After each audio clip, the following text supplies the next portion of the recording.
আসসালামু আলাইকুম, শুভ সকাল। কেমন আছেন সবাই? আশা করি আল্লাহর রহমতে ভালো আছেন, সুস্থ আছেন। সকাল থেকে অনেকটা ভালো লাগতেছে, তাই সকাল সকাল বেরিয়ে পড়লাম হাঁটতে।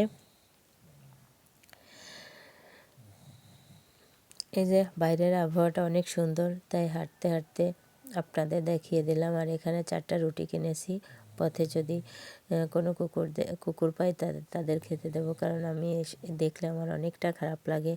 আর আপনারা যারা আমার ভিডিওটা দেখা শুরু করেছেন, অবশ্যই একটা লাইক দিয়ে ভিডিওটা দেখা শুরু করবেন।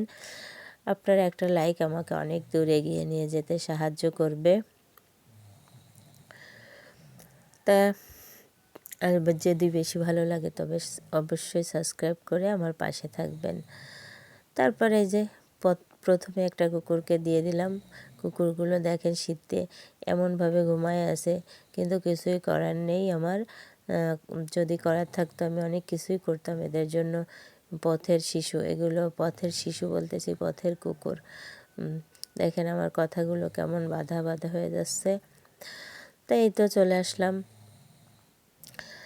এদের দিয়ে বাজার থেকে চলে যাচ্ছি, কারণ এখানে ভিডিও করা দাঁড়ায় দাঁড়ায় ভিডিও করা আমার সম্ভব না, কারণ বাজারের ভিতর লোকজন দেখলেই কেমন একটা ভাববে।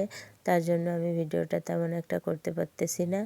তাই এই তো ওকে এই রুটিটা দিয়ে আমি চলে যাচ্ছি, কারণ এখানে দাঁড়ানো যাবে না। দেখেন আমাকে দেখে কি করতেছে, খাবারটা দিছি ওকে তার জন্য। আর এখানে একটা মা কুকুর, আমি যেই ওকে ডাক দিছি রুটিটা দেখায়, তাই তো চলে আসছে। 2টো রুটি আছে এখানে, দুইজন দুটাকে দিয়ে দিয়েছি। আর এই যে একটা একে দিছি, আর একটা রাইখে দেব সামনে, যাকে পাবো তাকেই দিয়ে দেব। তো এখানে একে দিয়ে দিয়ে আমি চলে যাচ্ছি, একটা আছে।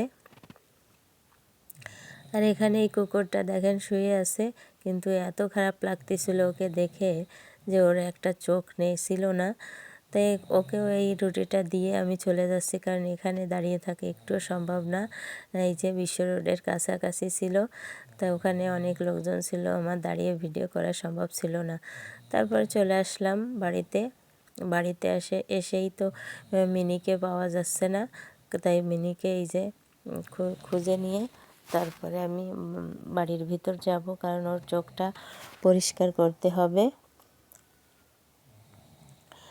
ওই যে দূরে মিনি দাঁড়িয়ে আছে, মিনিকে ধরে নিয়ে যাব। এই যে দেখেন আমাকে দেখে কি করতেছে। এই যে ওকে এখন কোলে নিয়ে আমি আর চোখ পরিষ্কার করতে হবে।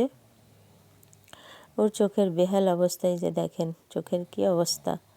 চোখটাকে পরিষ্কার করে ওকে চোখে ড্রপ দিব। তো এই যে ও একটু যাইতে যাচ্ছে না, ও কোলে নিলেই বুঝতে পারে যে ওকে আমি চোখ পরিষ্কার করব। তারপরে ওর চোখ পরিষ্কার করে ওকে ড্রপ দিয়ে চলে আসলাম একটু সেলাই মেশিনে সেলাই কাজ করতে।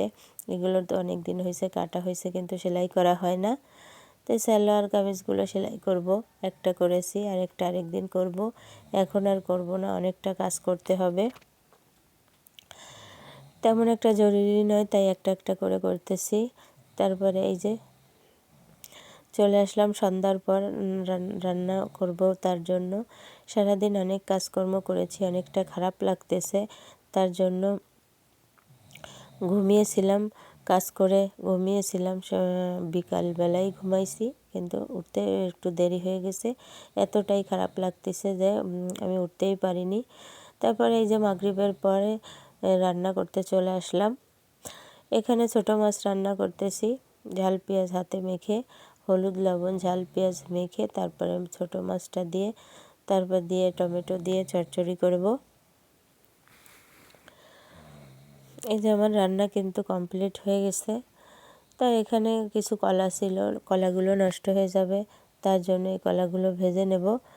আর ছোট মাছ রান্না করেছে, ওতেই রাত্রে কিন্তু খাওয়া হয়ে যেত, কিন্তু এই কলাগুলো রাখলে নষ্ট হয়ে যাবে, পরে আর খাওয়া যাবে না, ফেলে দিতে হবে, পেকে যাবে।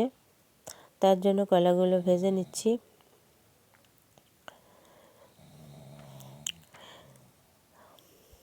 এই তো আমার কলাগুলো কিন্তু ভাজা হয়ে গেছে। এখন এটাকে করব, নামিয়ে ঝাল পেঁয়াজ ভেজে নেব। এরকম কলা ভাজি কে কে খাইছেন অবশ্যই কমেন্ট করে জানাতে পারেন। আমাদের এইখানে তেমন একটা কেউ খায় না, কিন্তু আমি এটাকে অনেক পছন্দ করি এভাবে কলা ভেজে খেতে। আর শীতের সময় কলার তরকারি না একদম ভালো লাগে না, কলাটা এইভাবে ভাজলে ভালো লাগে। আর সঙ্গে মাছ হলে তো কোনো কথাই নেই, কিন্তু আমি মাছ দিয়ে ভাজিনি, শুধু রাত্রে খাবো তার জন্য শুধু কলাটাই ভাজতেছি। দুপুরবেলা হলে কিছুটা মাছ দিয়ে ভেজে নিতাম। তাই রাত্রে তাই অনেকটা তরকারি খাওয়া হবে না, থেকে যাবে, তারপরে ভেজে নিচ্ছি, পরের দিন সকাল পর্যন্ত হয়ে যাবে। তাই যে আমার ভাজা কিন্তু হয়ে গেছে। আর এখানে মিনি তো খাবার খাওয়ার জন্য, মিষ্টি আমার খাবার খাওয়ার জন্য আমার সঙ্গে সঙ্গে ঘুরতেছে। আপনাদের দেখাচ্ছি আমি ঘরের ভিতরটা কত দূর পরিষ্কার করতে পেরেছি। এই যে তাক আর মিটসেপটা একদম পরিষ্কার করতে পারিনি, কারণ যেমন তেমনই আছে। শুধু উপরের এই সানসেটের উপরে কৌটাগুলো পরিষ্কার করেছি। আর এই যে মিষ্টি তো আমার পিছন ছাড়ছে না, ওকে খেতে দিতে হবে, আমি খাবো। ধন্যবাদ আপনাদের সবাইকে। এই যে আমার রান্না কমপ্লিট, এখন মিষ্টিকে খেতে দিয়ে তারপরে আমি খেয়ে নিব।